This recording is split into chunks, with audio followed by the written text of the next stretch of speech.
It is 2025, so let's talk about it.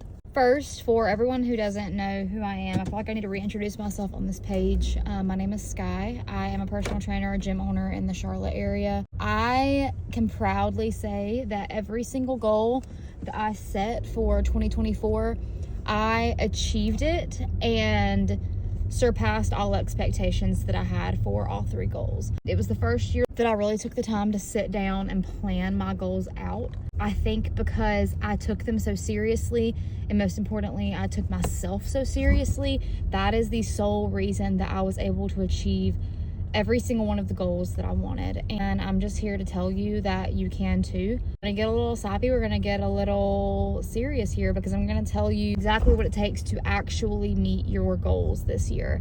It's not that difficult. It just takes making the decision every single day. It's not one decision, it's a collection of multiple decisions, and you continue to make them every single morning when you wake up. First and foremost, you have to get really specific with your goals. The goal is just to lose weight, make money, just to get followers on social media. It's too broad, and you're never gonna reach that goal. And the reason being is that you didn't actually have a goal. You kind of had an idea, you had a concept that you were looking at, but you didn't get really specific with it and make it an actual goal. My goals last year, one, I wanted to open up the gym that was fully mine, that was fully my vision, location I wanted, and designed exactly how I wanted it with my perfect image in mind. And then I wanted to step on a bodybuilding stage. I've always admired bodybuilders.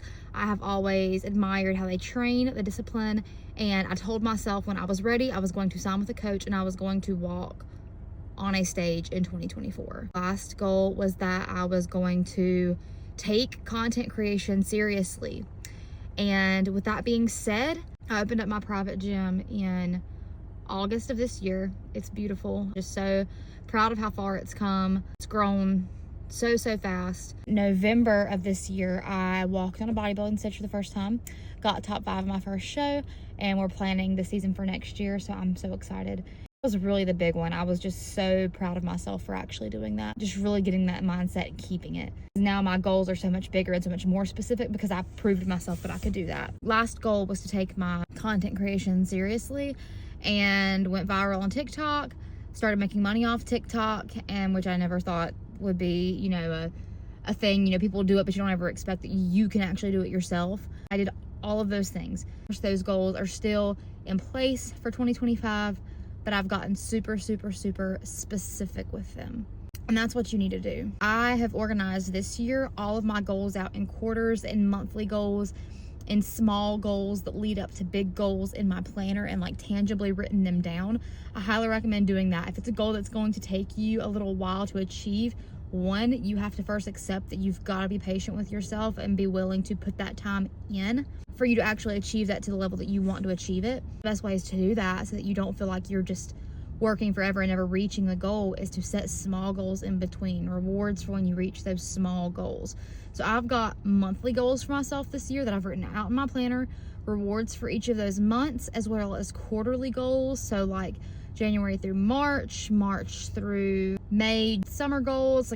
You just got to break it down. Give yourself multiple things that lead up to 2 to 3 specific goals. Pick 2 to 3. Don't go crazy.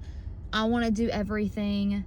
Really get down to why you want each of those things. Figure out where your priorities really lay and narrow it down. Because when you narrow it down, you're not just half doing multiple things, but you can really lock in on 2 to 3 specific things and actually meet those goals. 3, and this was a big one for me this year, was remember that you chose this. You chose it. Let's talk about that, because this is kind of a deep one. When you start doing things that really amplify you and make you better, people will have a problem with that. And it's not that we're doing anything wrong, it's that it's something that they can't or are not willing to do. It applies to everything, but fitness, for example, because that was what I fell into. Well, just take a bite of this. Well, you've got to enjoy your life. Well, just have one drink. It's not their fault that they feel that way. It's just that what you're doing, you have specific goals that you have to work towards. So you can't get upset with people who are not accommodating your goals, because it's not their goal. So somebody's like, they want you to come out, they want you to drink, they want you to come out and they want you to eat this, this, and this, they want you to stay up all night. That's because they are tending to the person who they knew before. You just have to kind of set your boundaries with, this is who I am now. It's not their fault they want this, because this is what I've always given them. So just set those boundaries, like, hey, I can come out, but I'm not going to stay up that late. Hey, I can come out, but I'm going to bring my own food. Hey, I'm going to come out, but I'm just not going to have drinks. I'm happy to DD. And that is what it is. Don't victimize yourself, because that's really easy to do. Oh, well, I've got such big goals and nobody understands it and yada, yada, yada. No, it's not that they understand it. You just have to make them understand. So don't play victim to when people don't accommodate you. People aren't here to walk on eggshells for you.